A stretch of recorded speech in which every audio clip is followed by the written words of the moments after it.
Well, we have only 6 hours, so I had to make a choice on the subjects, and my idea is essentially to present you some aspects of symbolic dynamics, the very beginning, and so the notion of shifts, of subshifts, with some properties of being of finite type, suffix subshifts, irreducibility on the one hand, and also to introduce you the concept of cellular automata. And then the highlight will be the proof of a theorem which is called the Garden of Eden theorem, about which I will also talk during my colloquium in a much more general setting. So I will basically only speak about one-dimensional symbolic dynamics and more precisely on one-dimensional cellular automata. So let's see what is this about. So we start with a finite set A, finite, which is called the alphabet. And you build the space of all configurations, which you can identify with the product of copies of A. So such maps are called configurations. You should think as colors. So you assign a color to each integer. Z is the set of integer numbers. Then this space can be equipped with an action of Z. So if you have, so Z acts on this configuration space as follows. If you take an integer n, a configuration x, then an x is a new configuration. So it's another map which takes the color at element m as x m minus n. Okay? This is called also the left regular representation, and left or right, it doesn't really change because the group is abelian. But this is the action, is an action, and you can also equip this space with a topology. So if you give to A, which is finite, the discrete topology, then this space bears the pro-discrete topology, so-called.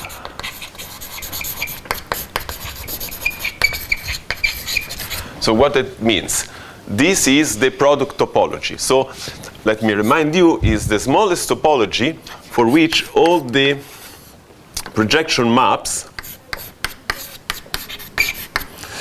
So if you get x goes to pi n of x, which is the evaluation of x n, are continuous. Okay? Let me also remind you that if you consider the so-called cylinders, so n is an integer, A is an element of your finite alphabet. So this is the set of all configurations such that the value at n is equal to A. This is called elementary cylinder. Then this set is a Klopen, closed and open set for the topology. And indeed, every open set in this topology is a finite or infinite union of finite intersections. So it is a so-called the subbase for the topology. Okay, these are the elementary cylinders. If you have a configuration X, then a base of neighborhoods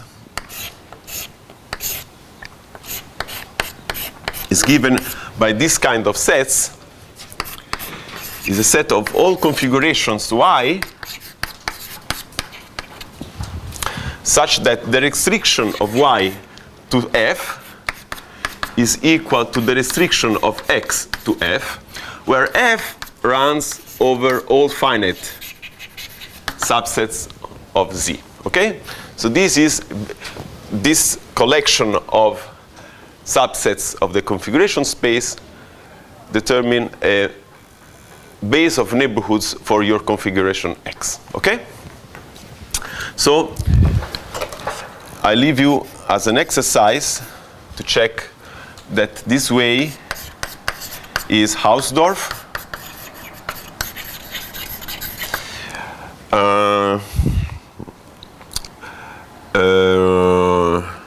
How do you say, completely discontinuous?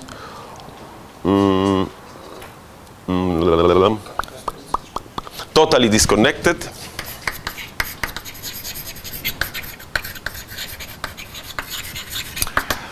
Well, A is finite, so it is also compact. And in fact, it is even metrizable. I leave you as an exercise to find a metric for it.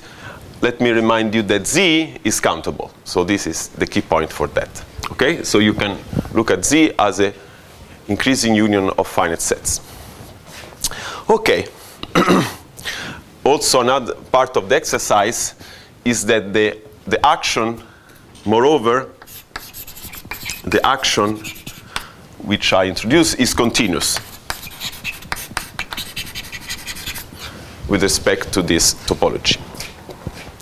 Okay. Now, let me give you the fundamental definition. What is a shift or a subshift? So a subset X of the configuration space is called a shift or a subshift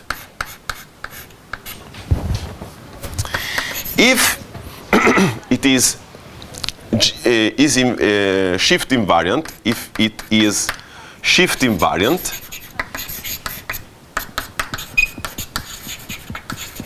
so this action, this is called the shift. I didn't mention before. This is the shift. So what it means is that if X is a configuration in X, then all the translated configurations also belong to X.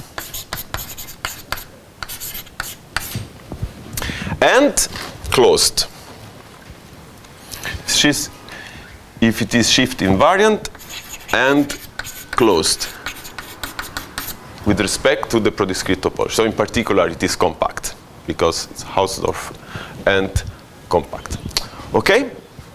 So, so let me give you a few examples, trivial examples.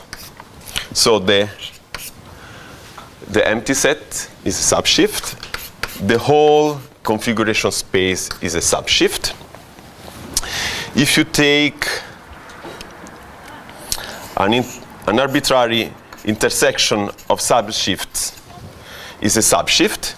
If you take a finite union of subshifts, is a subshift. If you take a configuration X and you take its orbit closure, so that means I take all the translated configurations and then I close it. This is a subshift. And then much more interesting example will come soon. So now let me give you characterization of subshifts. So let F be a finite subset of Z. Then a map P from F to A is called a pattern. Is a pattern with support F. So I will denote by A power F the set of all such patterns. Okay, all maps from F to A. Okay. Then, if I have a set curly P of patterns, so I can write it this way. Finite. So a set of patterns. Then it is easy to see that the set X sub P, which consists of all configurations such that Nx restricted to F does not belong to P, is a subshift. Okay?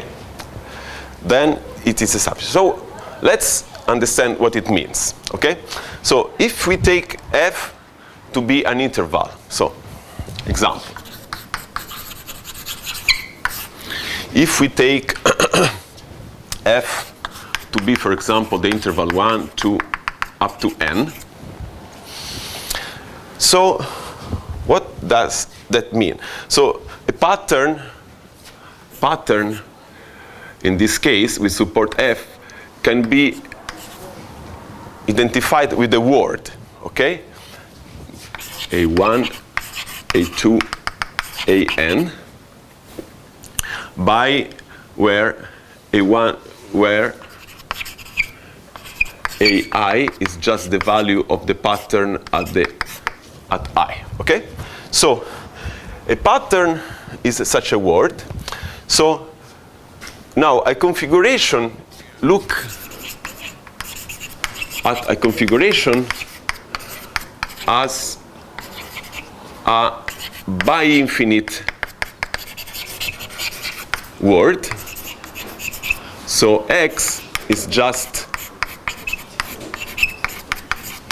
okay, all the possible values. Then what it means that Nx restricted to F is different from P. It just means that, so I'm interpreting this statement, okay?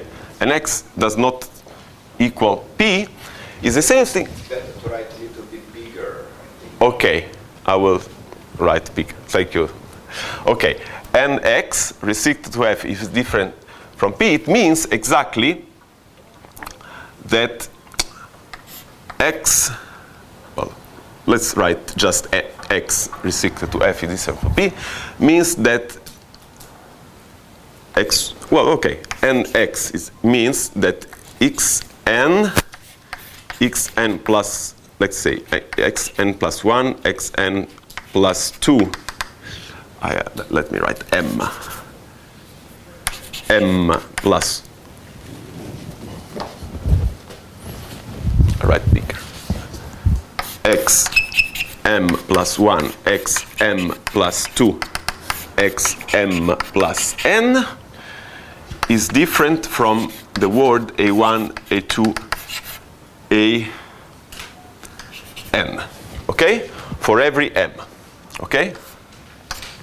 So this P, this pattern, this word, you cannot find it anywhere in your bi-infinite word, okay? You look at, you have your word, you have x0, x1, x2, x3, x minus 1, x minus 2. You have your bi-infinite string. And then your word of length n, this is of length 3. You cannot find such a word in your bi-infinite word as a subword, okay? This means what I wrote here. Okay. Sorry, you have a mistake when you define a shift. Maybe it's better to write x n minus n. Where? X n minus n. On the top of the left part. Plus n? Yes, and to change it. Here is n. I want to write m minus n. So when you have a shift by 1? So, okay, yeah, maybe here I should have, okay, 1 minus m. Yeah, you're right. Maybe I should write it this way then. Or maybe there. Huh? Maybe it's better to change there. No. Shift, without. Here is M. Huh? The shift moves okay. N and N. Okay? I see. I see. Well, in fact, you see, I could also write plus because it doesn't change that much, but then eventually it's just a matter of choice. I mean, since it's pi sequence, it doesn't really matter Yeah. to the left or to the right. Yeah, and since it is abelian, there is no problem with the inverses, because when it is not abelian, okay. Thanks, anyway, I'm right here, should be that way. Okay, so now, let me say. So, in fact, one can prove, indeed, X is a subshift if and only if there exists such a set of patterns such that X is equal to XP. We will return on that, but for the moment, let me give you this, this fact. So such a P is called a set of defining, it's called a defining set of forbidden patterns. Okay? So this means that to define a subshift, you give a list of forbidden words, and then you discard from the full configuration space, the so-called full shift, all those configurations which contain somewhere your forbidden word. Okay? You discard them. So only those which do not contain such words, such patterns, are admissible and belong to your subshift. Okay? So, for example, if we have a subshift that is an empty set, we should take P all the one. For example, okay? Words. Yes. Exactly. So let's. I agree. So for here, we can take P to be just the patterns with F equal to 1, just one set, and whose values are the different elements of A, of your alphabet. So no word is allowed, okay? No by infinite. So P, if you look at words, would be just, okay, if you look at under this identification, you just take a word of length 1 with the letter ranging among all the letters in your alphabet, okay? And it will be finite. In the case of this, you take P to be the empty set, okay? You don't forbid anything and you get the full shift, okay? Very good. Okay, so then I give you another important definition, that X is a subshift, is of finite type if there exists a finite set of patterns, finite, which define X.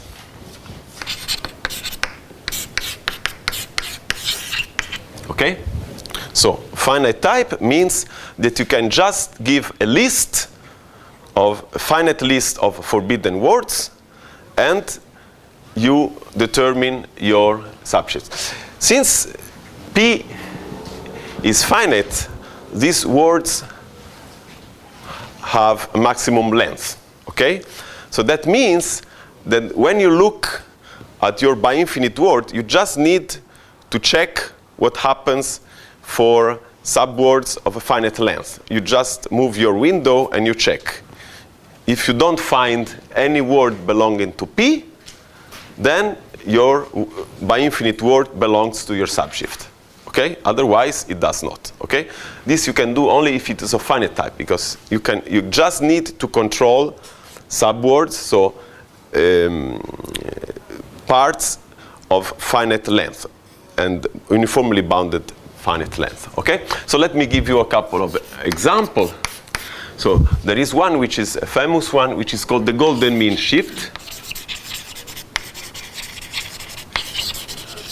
The name comes from the fact that its entropy, which we'll introduce later, it's equal to the golden mean number.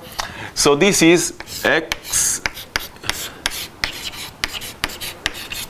So I repeat, I always identify a pattern with a word. Okay? So this is the set of bi-infinite words where you can never find two consecutive ones. Okay? So for example, 0, 1, 0, 0, 0, 1, 0. So A is 0 and 1. Yeah, in this case, A is the two elements alphabet. Okay? Okay, this belongs, but this one,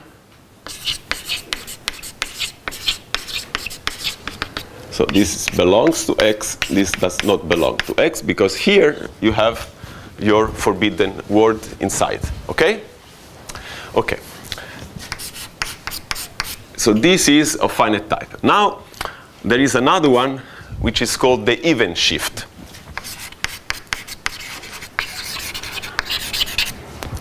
The even shift is the following.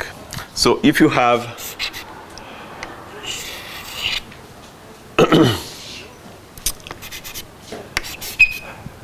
two ones with some zeros between them, then necessarily n is even. Okay? So this is clearly not of finite type.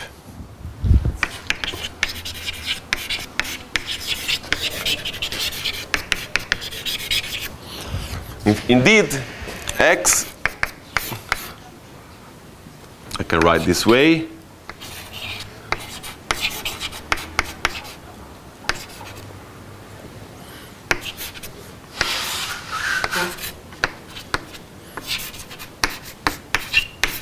Okay?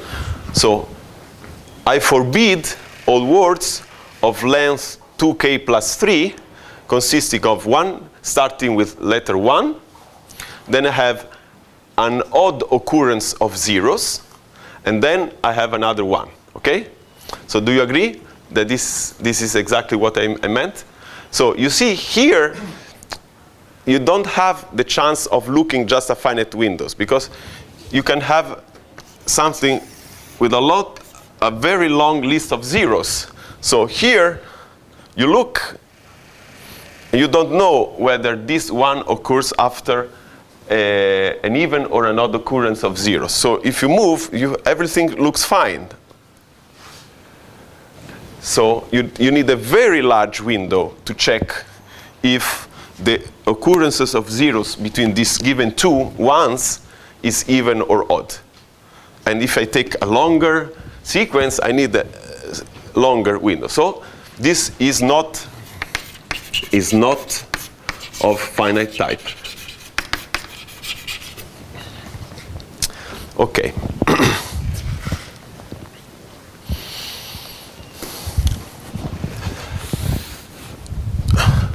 So now, let me give you another definition, just to warm up with the notation and the symbols. Let me denote by Ln if I have a subshift x. Let me denote by Ln of x the set of all words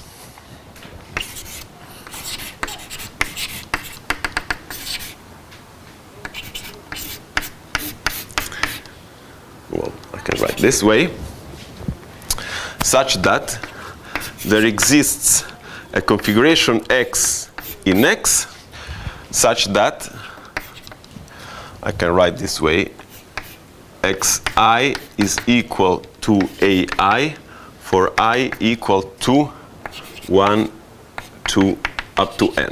So remember that your subshift x is shift invariant. So this means that ln of x is the set of all possible words that you can read of length n, which you can read as parts of some by infinite word, okay? And then we set L of x to be the union of this ln of x. Well, let me write, if you want. So when n is equal to 0, you have the so-called empty word, okay? So this is the language of the shift. And it consists of the so-called admissible words. The complement of that, so A star, so the set of all possible words in your alphabet A without this is the set of all forbidden words, okay? So this is just to have some notation at hand. And now I want to give you an important definition. Definition, I say that the shift x is irreducible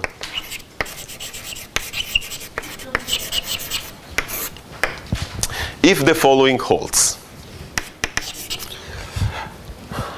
If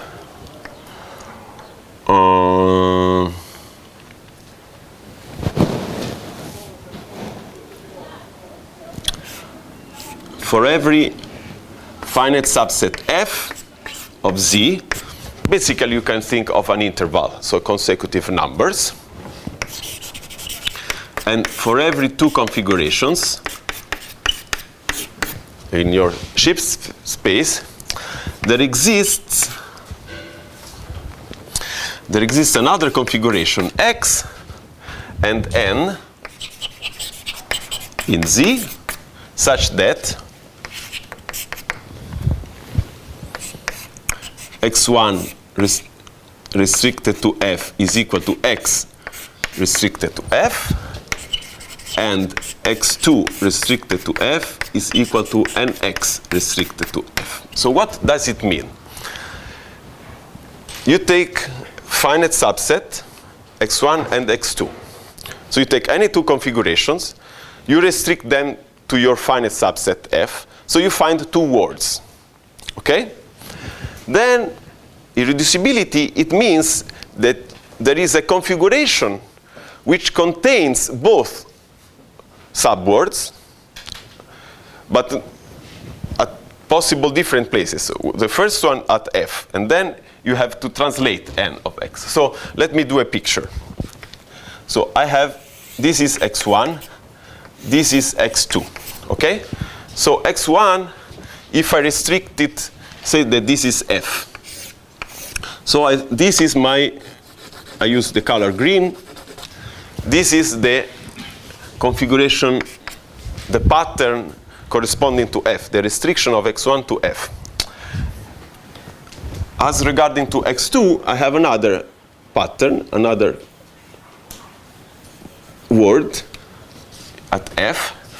So what it means, irreducibility, it means that I can find x such that here I have f, somewhere else I have f minus n, I guess, and here I find the green, and here else I found the pink part, okay? This is irreducibility. So in terms of the associated language, let me leave it as an exercise. You can check that x is irreducible if and only if for any two words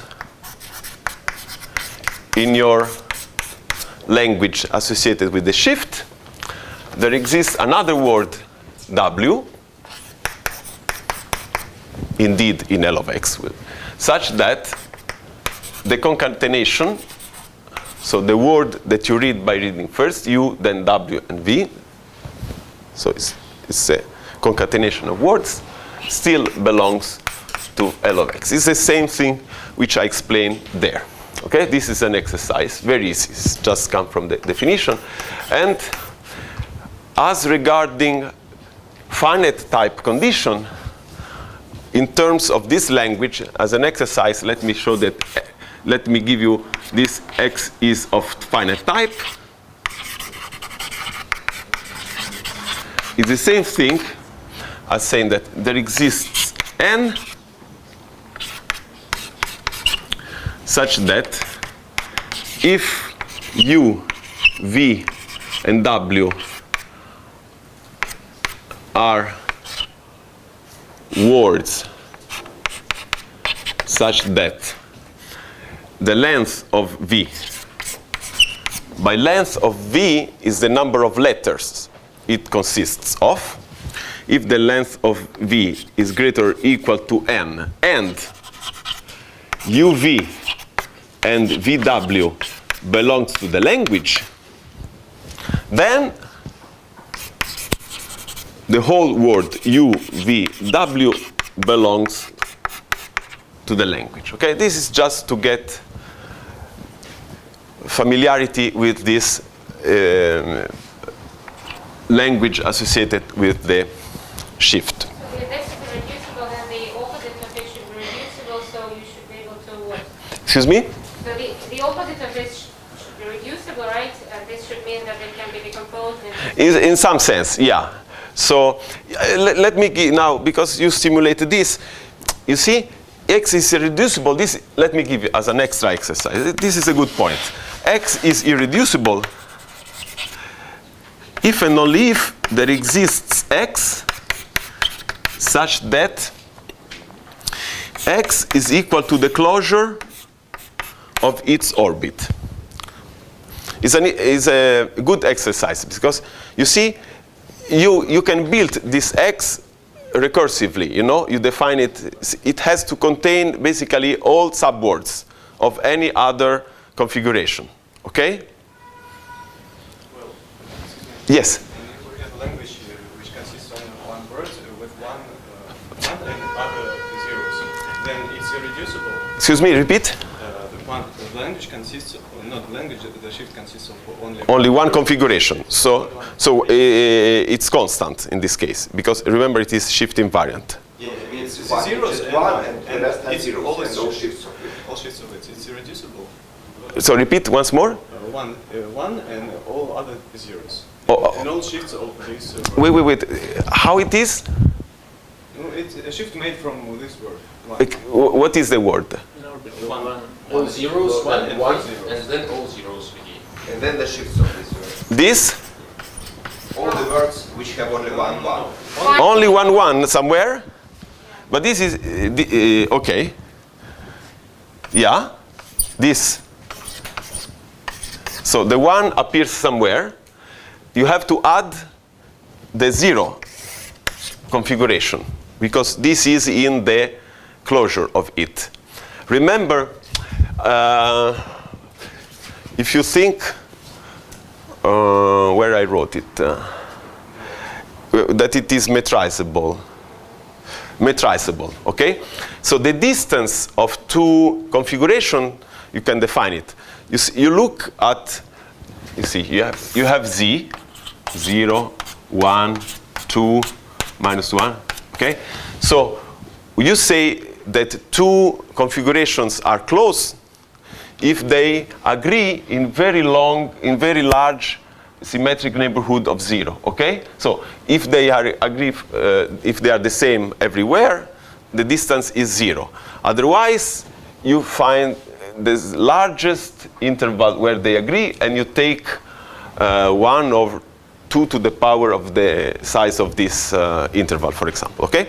So this configuration with all zeros is in the closure. It's okay. Why? Because when you shift one far away to the left or to the right, then if you think this is the zero coordinate of the integers, you shift the one very far away. These constant configurations with 0 will be approximated by that more and more. The distance tends to 0. So since your shift has to be closed, this configuration also belongs to it. So this will be for sure irreducible because indeed your subshift is the closure of this configuration. Well, when Z means all the shifts and the closure, you have to add 0. Okay? This is a shift with all zeros. No. Wait a moment. With all zeros is a shift consisting of a single configuration. If you take this, your configuration with all the translates, itself is not a shift because it is a shift invariant, but it's not closed. But if you add this, so you add to all your translates also these constant configurations, it becomes a shift because you closed it. It remains shift invariant, and in addition, it is irreducible. Now let's have a look at the definition, which is equal to the definition of irreducibility. And if we take U and V equal to only 1, 1. U and V Equal to only 1, 1. Then one itself contains in the language of the X. And one, there is no word W. Yeah. Wait a moment. I understand. Wait a moment. Wait. Wait a moment. Here.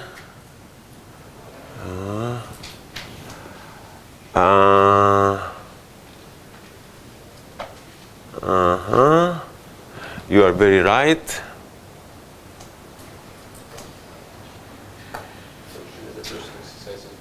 Huh? I will think about. Now I understand your point. Huh? Okay, I will think about. Now, thank you. It's a good point. Okay, now.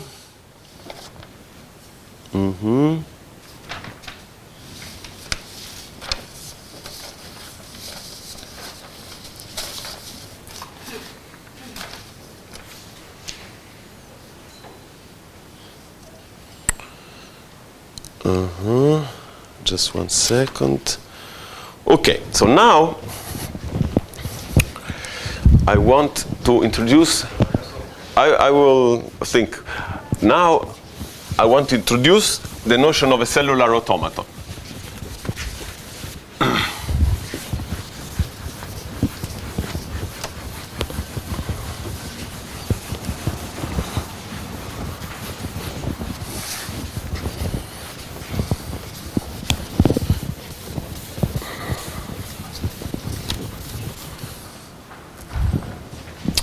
Okay. So now, to give more generality, let me have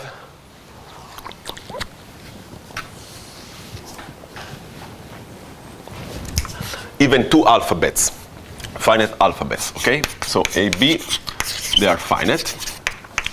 And now I consider a map tau from A power Z to B power Z. So I have a configuration space over the alphabet A and a configuration space over the alphabet B. Is it that you can allow W to have 0 length, so even negative length, that x1 and x2 a priori can intersect in the word, that you can find the word in which you can find x1 and x2, but a priori they might intersect, overlap. I think that's the case. Probably, yeah. So it's not W might have 0 length, so even negative, so this U and V might overlap in the right. I think that's the definition. Maybe. But from the second, we can derive the first. It's right. Excuse me? From the left arrow. No, but what I mean is that there is a word in which you can find U and V, but they might intersect. It might be U is first 10 digits and V is from 5th digit to 15th. So they intersect, then you cannot get W. This can take negative length, you say, no? Well, I will think a little more. Now, I agree. Your example is very smart. I will think and try to guess what should we do.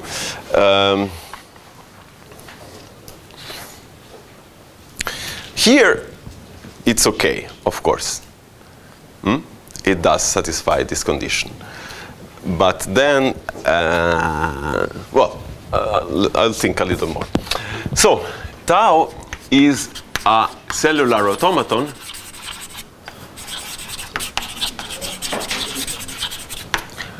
so this is the important word, provided the following exists, the following holds. If you can find a finite subset M of Z and the map mu from A power M to B such that the following holds. So remember, tau is a map from A power Z to B power Z. So if I take a configuration in A power Z, then tau of x will be a configuration in B power Z. It maps configurations here to configurations there. So if x is a configuration in A power Z, then tau of x is a configuration in B power Z, and have to tell you what is the value at a given point n. Okay, so the recipe is the following. I take the translate of x, which is a configuration in A power Z. I restrict it to M, and this becomes an element in A power M. It is a pattern. I restrict it to M, and then I apply your map mu. Okay? So, such an M is called memory set for the cellular automaton, and such a mu is called local defining map. Okay? So let me give you an example, a few examples.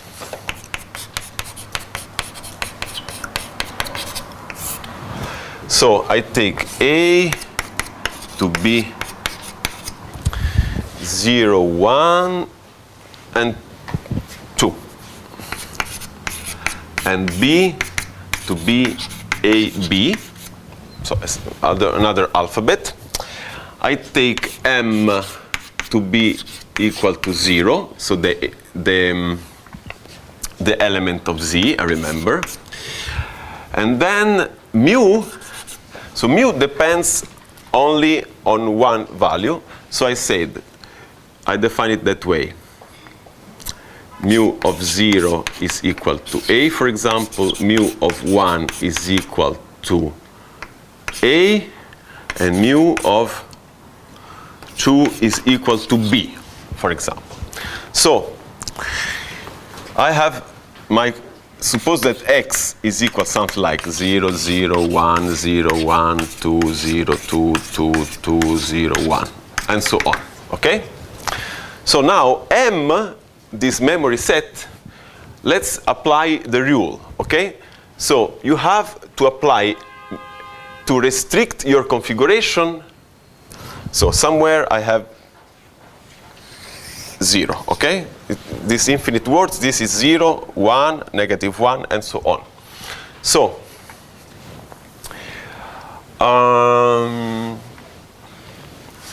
how it works? So I write tau of x.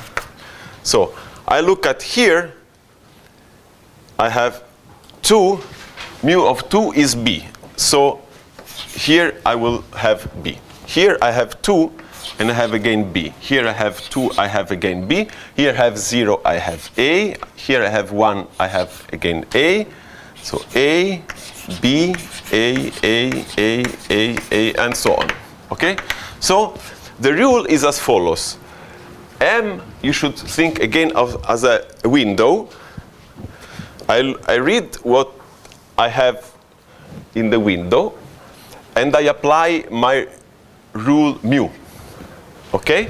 So here I have 2, and what I apply to 2 by mu is B. And below I write B. So I remember, this is x, this is tau of x. Okay? This is, yes? There's again a problem with the definition of translation. Yeah? You should put a minus, I think, for the word there, because this writing your, if you want the value of 2 of x at what end, Let me think. the value of x at minus 10, which is Let me think, huh? You see, here, this is the value at 1, okay? So, what should be tau of x at 1, okay? So this should be 1, I should take 1x restricted to 0, and then I apply mu, okay? So now 1x, this should be, yes, should be, because in this case it becomes, wait a moment, 1x would be x of -1. Yeah, you're right. So I think it's better to keep with the plus in the, so I ask you to forgive me. At the very beginning, let me write that nx of m will be just x of n plus m. I didn't think too much about this, so it will be, this will be the right way to do it. I'm sorry. Okay. So this is the first example. The second example, for example, is a is equal to 0, 1. Then I take m, for example, 0, 1. Now this I look it as a subset of z, or I can take anything.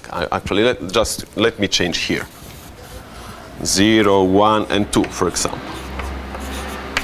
And then mu, just write mu of x, y, z is equal to x plus y plus z mod 2. Okay? So here I have x. I have my configuration 0, 0, 1, 1, 0, 1, 0, 1, 1, 1, 0, 0. Something like that. And then below I write tau of x. Now the window has a size 3. Okay? So I shift the window and I write what I have. So let me suppose this is 0. So here I have 3 ones. If I take the sum modulo 2, I get 1. Here I have 2 ones and the 0, I get 0. 1 and 2 zeros is 1. 0, 0, 1 is 1. If I move here, I have 0, 1, 1, which gives you 0. 1, 0, 1 gives you again 0, and so on. So you have a rule which, given a configuration x, I can assign the value, the new configuration tau of x. Then let me give you the last example.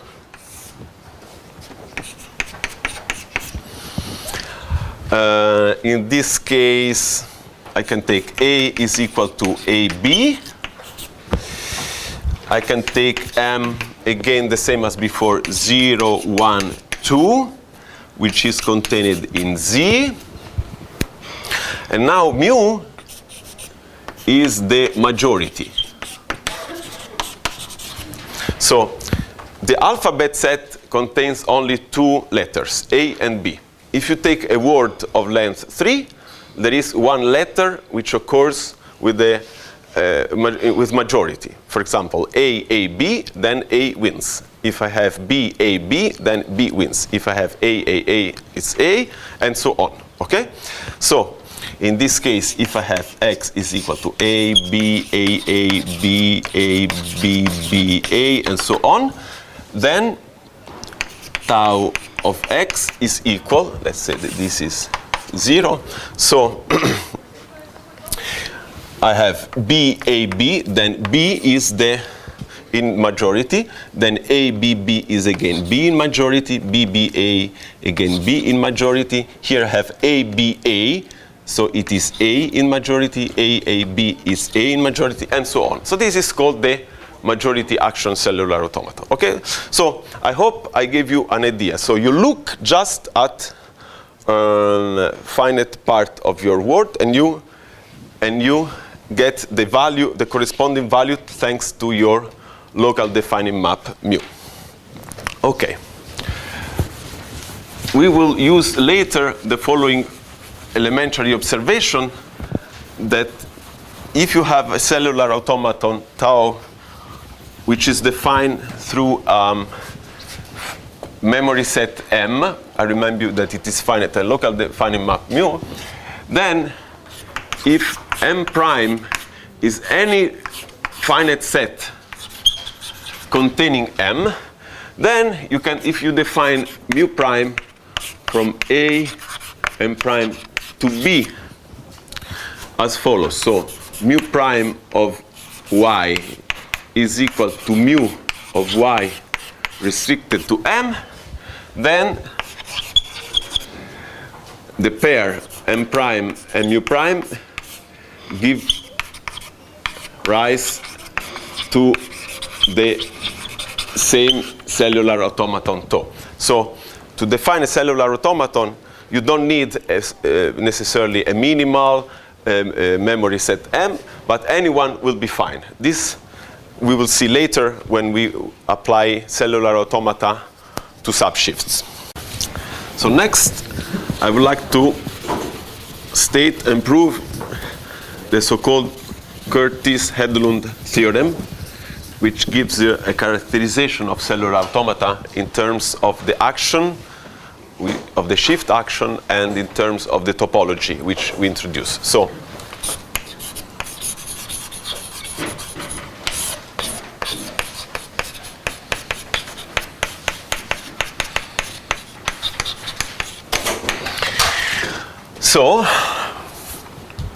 you have a map tau from A power Z to B power Z is a cellular automaton if and only if it is continuous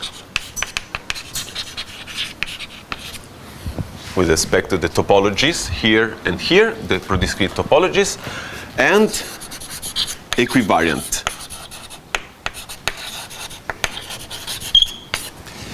So equivariant means that if I take a configuration X and I translate by n, and then I apply tau, this is the same thing as first applying tau and then translating it with n. Remember that this is the action, okay?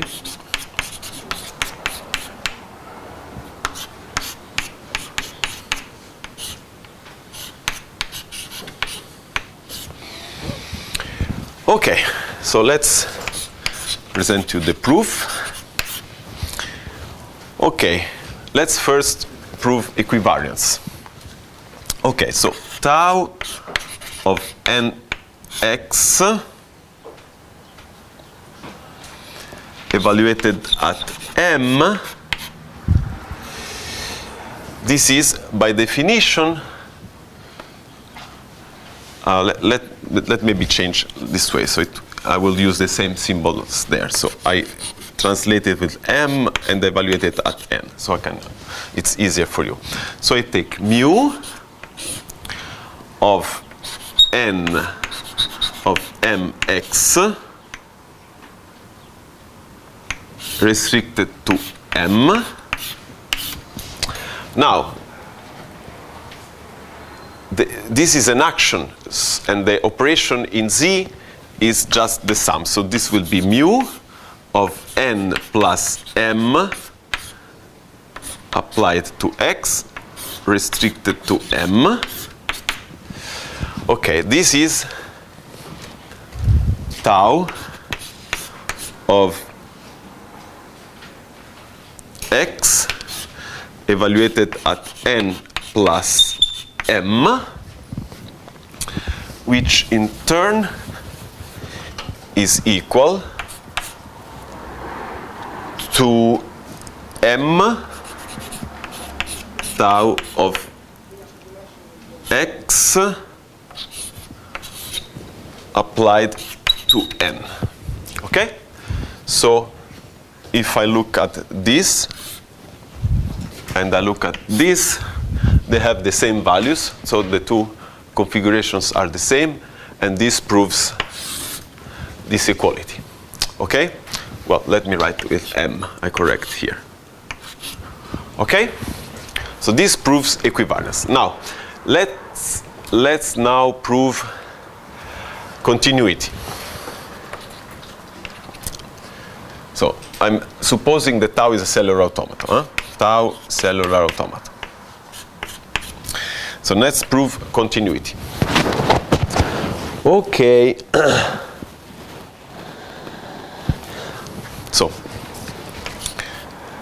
So let x be a configuration in a power g, and let w be a neighborhood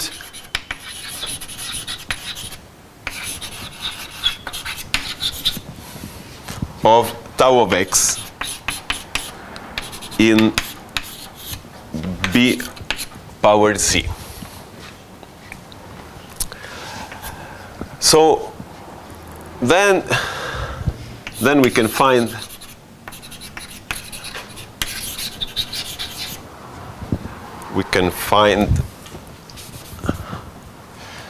a finite subset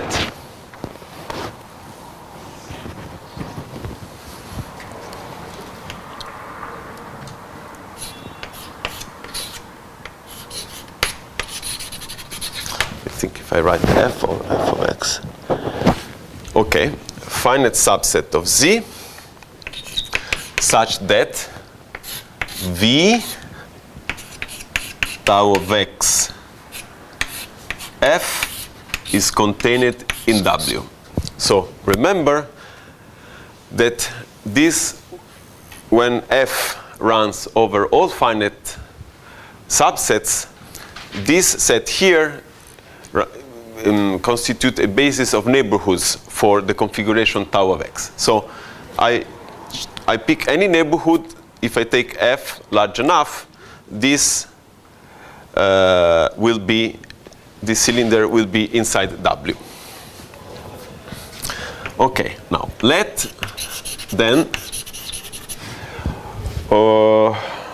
me think.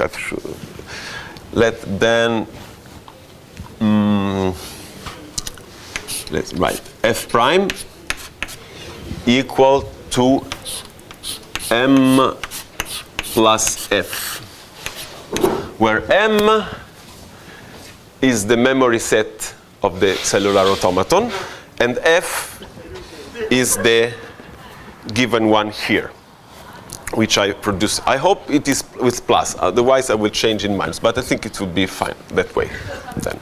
So now, so let's see what happens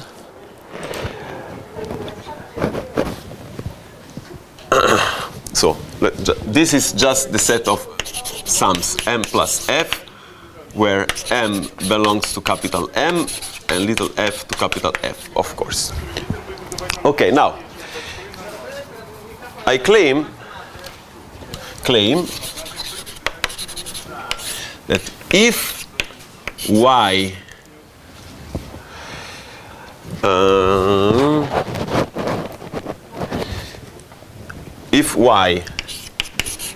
coincides with x in f prime, that is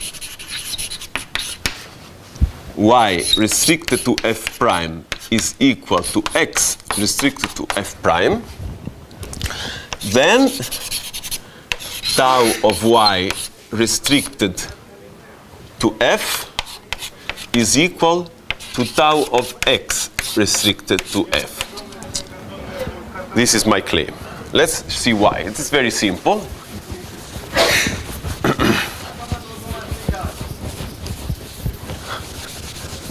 So let's suppose that indeed this holds. So let me see what is tau of y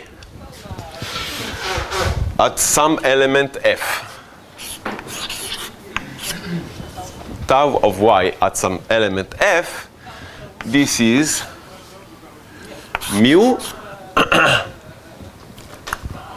of fy restricted to m. Okay? But now, if I look at fy restricted to m, it means the values of y at m plus f, which is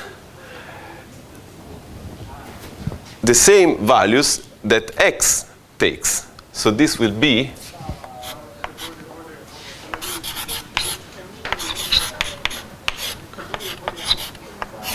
okay? I repeat, fy of m is equal to y of m plus f, okay? And this is equal to x m plus f, which is equal to f of x applied to m, okay? This is the explanation why these two are equal, and this is in turn equal to tau of x evaluated at f, okay? By definition. So this is the case. So we proved, this shows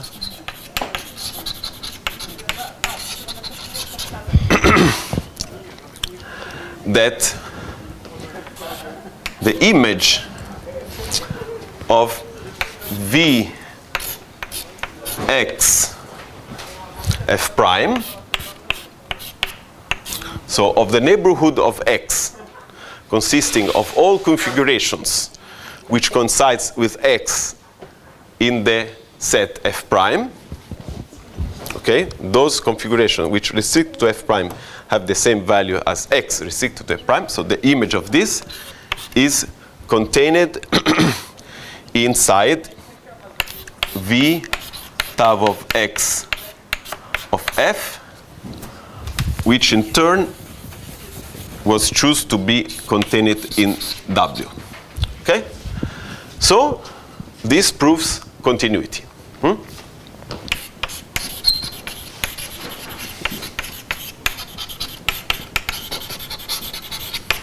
Of tau. So now we go to prove the vice versa. Well, I'll keep this.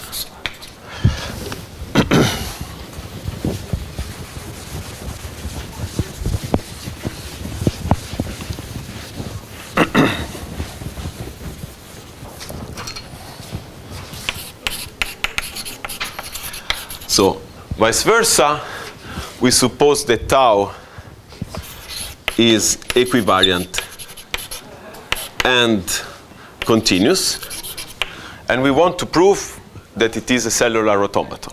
Okay? So, consider the map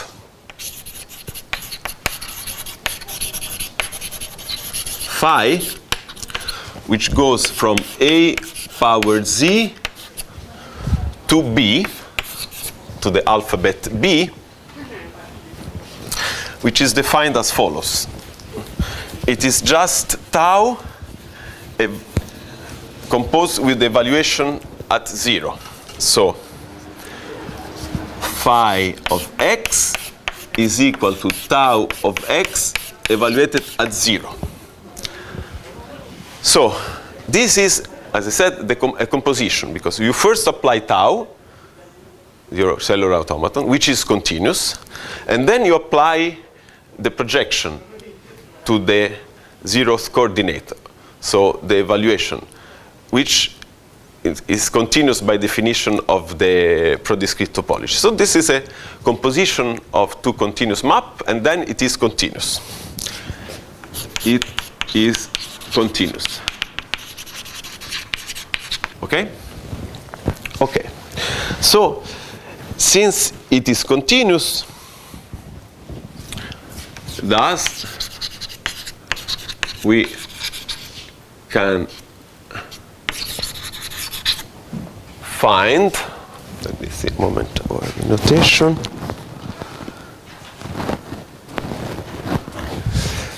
A finite set f sub x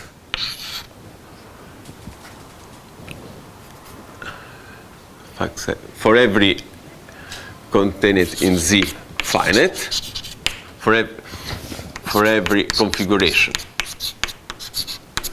We can find a finite subset such that, let me say first in words and then with the notation, such that if if y restricted to fx is equal to x restricted to fx, then tau of y evaluated at 0 is equal to tau of x evaluated at 0. Okay?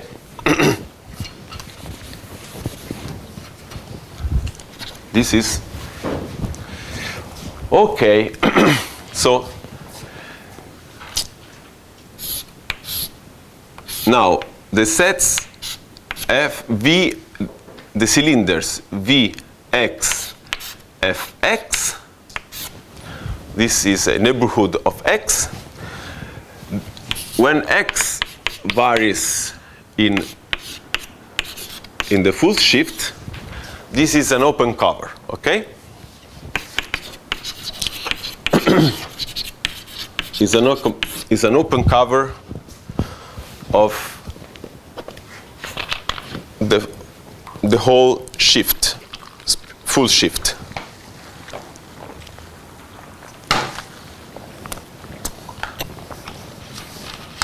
It's an open cover of a powered z, which is compact.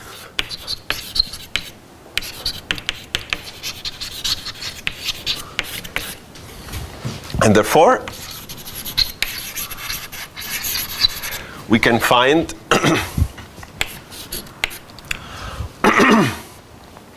let's say f curly f, finite subset such that Vx Fx when x is in F, the whole covers a powered z. Okay, we can take a finite subcover. Okay. Okay. Now let S be the union of this Fx. So I remind you that Fx is a finite subset of Z. I take a finite union, so this is still a finite subset of Z. And now let's see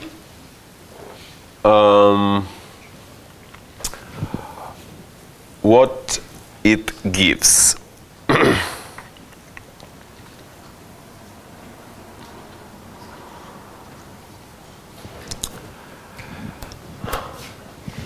Okay.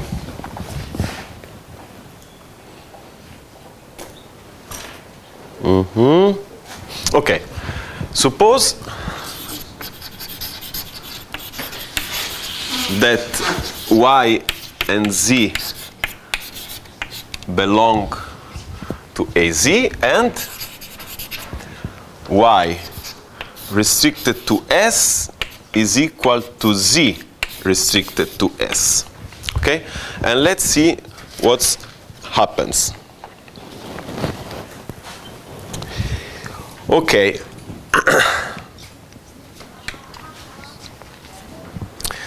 Moreover,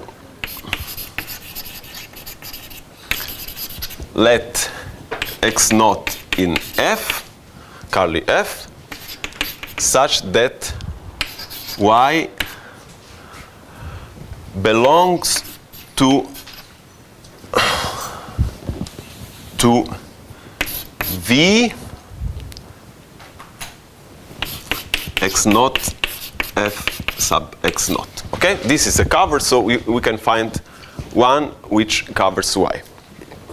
Okay, so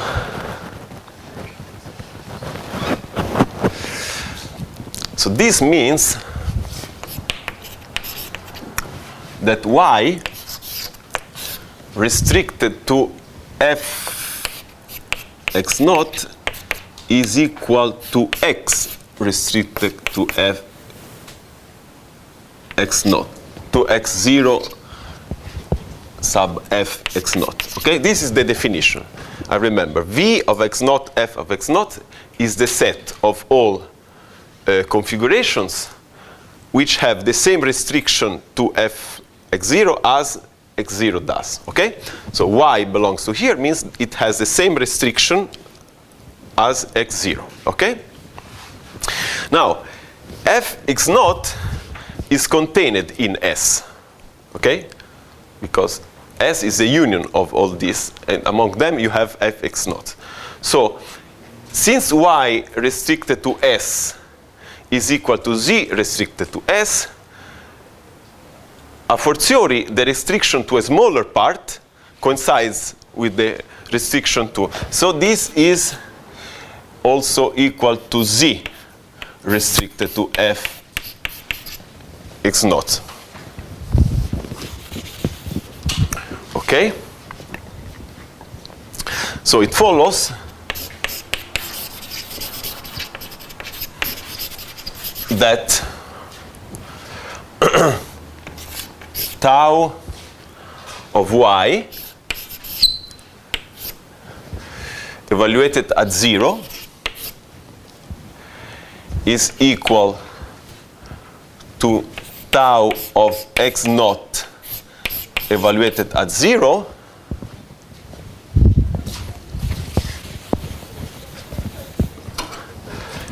is equal to tau of z evaluated at 0. So we found a finite set S such that any two configurations which agree on this subset S, their images under tau take the same value at 0. So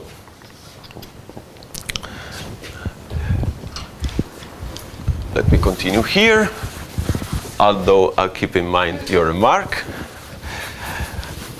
And it follows that we can find there exists a map mu from A power S to B such that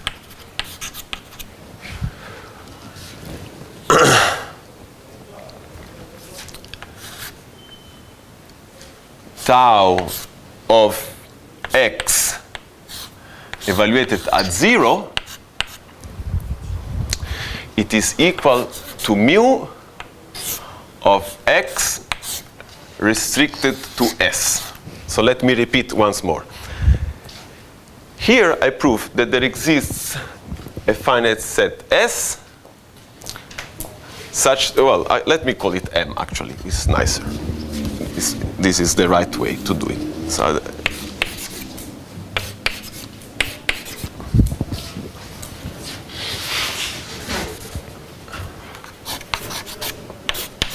okay, so let me repeat. I found a finite set M such any two configurations, Y and Z, such they agree on M. Then when I apply tau and I evaluate at 0, they have the same value, okay? So it means that this value, tau of x in 0, only depends on the restriction of x to M. That is, there is a map which gives, you look at the restriction, you have a value in B, okay? It only depends on the restriction. It doesn't depend on whatever is outside M, okay? Okay, but now, so for the moment, we only used continuity. Now apply equivariance. By equivariance, we have the tau of x evaluated at n. This is equal to n tau of x evaluated at 0. This is equal to tau of nx. Here I use equivariance. Evaluated at 0. And then I can apply this. This is equal to mu of nx restricted to m. And this proves that indeed M, which I remind you is a finite subset of Z, is a memory set. And this map mu is indeed the local defining map for our cellular automata. You read it from here. Okay? So this proves this theorem. Let me give you an example. This is nice. In principle, you see, you can define cellular automata over any alphabet. Maybe I will mention it in the colloquium, but for the moment, we have only restricted our attention to finite alphabets. So A and B are finite sets, okay? Finite alphabets. So it is compact and everything is fine. On the other hand, the formalism, which gives you the definition of cellular automaton, allows any alphabet A. There is no restriction on the finiteness of the alphabet. So, an example of sort of exercise, if you have any alphabet A, in the Curtis-Hendrud theorem, this implication always holds. So it is always continuous and always equivariant. But the converse may fail to hold. And this is the purpose of this example. If A is not finite, then the reverse implication may fail to hold. And I give you a very simple example, okay? For instance, you can take A, the alphabet A, to be equal to Z itself, okay? And then tau from A power Z to A power Z to be defined as follows. Tau of x evaluated at n is equal to x evaluated at n plus x of n. Okay? So let me repeat. Now x is a configuration taking values in n. So what is the new configuration tau of x? How is it defined? Tau of x of n is equal to x of something will be a number in A, so it's an integer, which is defined as n plus x of n. Now x of n is again another integer, so you sum them integers, so it is well defined, okay? A as being z, you have an operation, so you can define it. So you can check that this map tau is equivariant, so it commutes with the shift. It is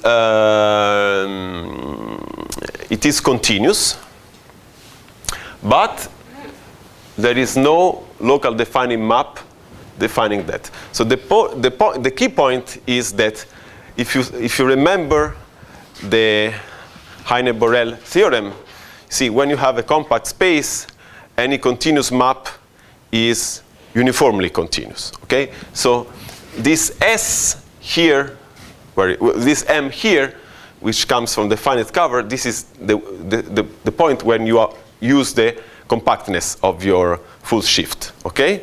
So that the continuity, you remember, the proof, how you prove that a map which is continuous at every point is uniformly continuous in a compact space. And here, the problem is that you cannot apply anymore the same argument, so you have continuous map which is not uniformly continuous, okay? So this local condition here, this local defining map is strongly relies on uniform continuity, okay? Okay, now I want you to give some little examples to play with it.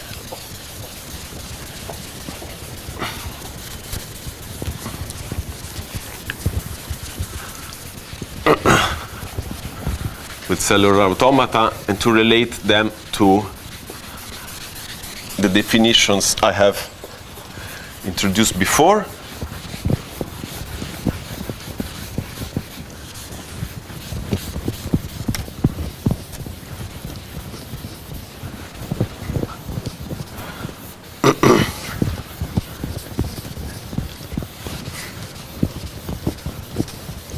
Okay.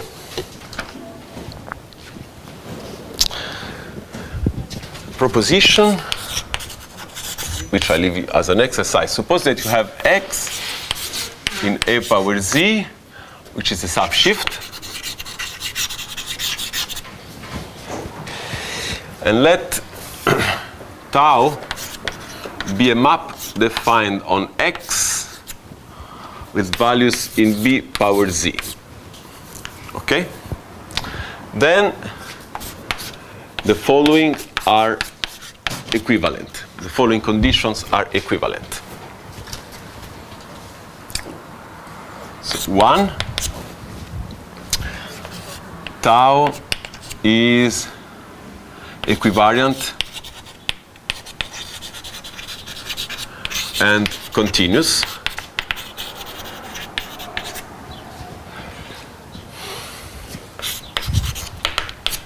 There exists a map mu. There exists a finite subset M in Z, and the map mu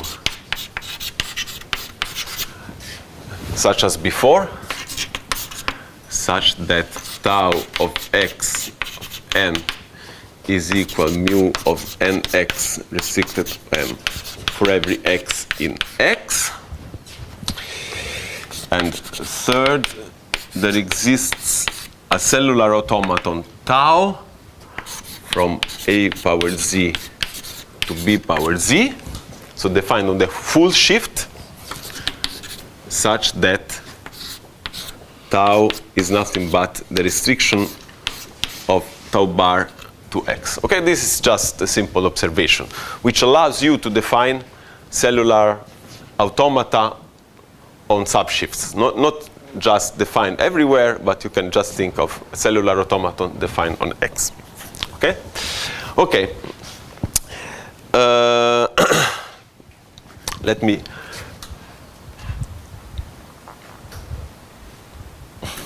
add a corollary. If I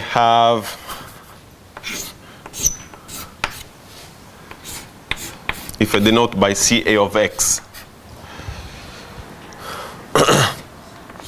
set of all cellular automata from X to X, so which maps X to itself, in particular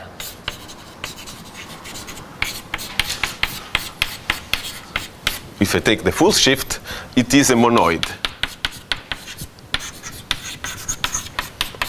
So the identity element is the identity map, which maps every configuration in itself. And then you have the composition of cellular automata. 5 minutes? Okay, thank you very much. You have the composition of cellular automata. You first apply one cellular automata and then the next one.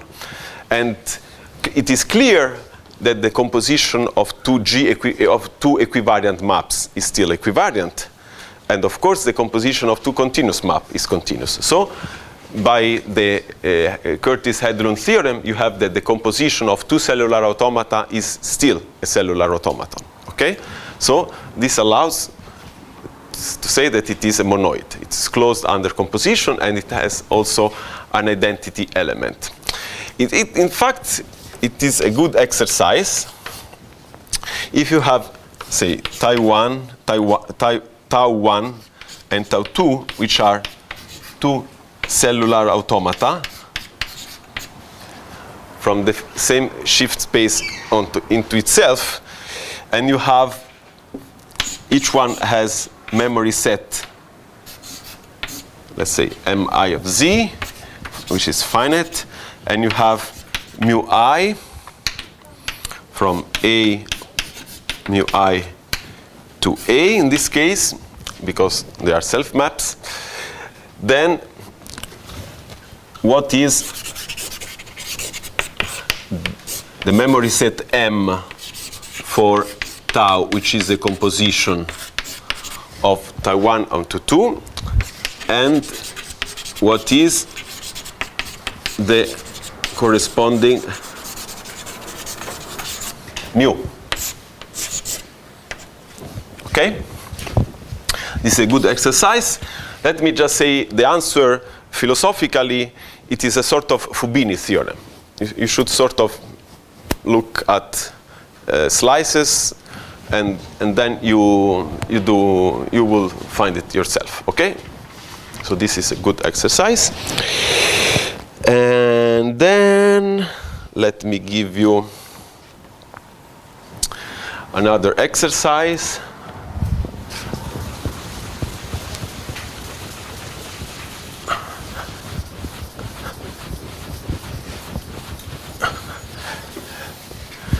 So suppose that you have tau from A power z to B power z, which is a cellular automaton. Then if x is a subshift, then tau of x is also a subshift. This is almost trivial, because the image is clearly equivariant, is clearly invariant under the shift because of the equivariance of z, and it is closed because tau is continuous. This is compact, this is closed, and Hausdorff. Okay, so you just check by yourself the details. So this is a subshift, but moreover, if x is irreducible, then tau of x is also irreducible. Okay? And then, just for fun, other two exercises. Suppose that you have tau 1 and tau 2 from A power z to B power z to cellular automata. Then the set X consisting of all configurations such that tau 1 of x is equal to tau 2 of x. It is a subshift, and this time of finite type. Okay, so this is the, say, first part. Was as a corollary to this property, if you denote by, if you have just one single cellular automaton now,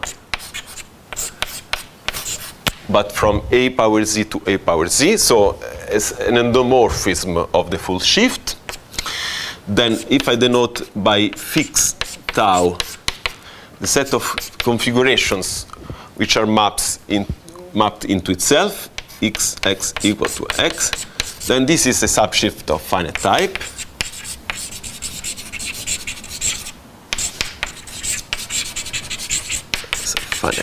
type. And conversely,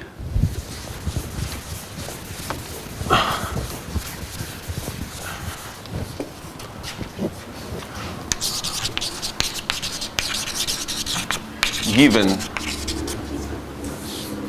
X subshift of finite type,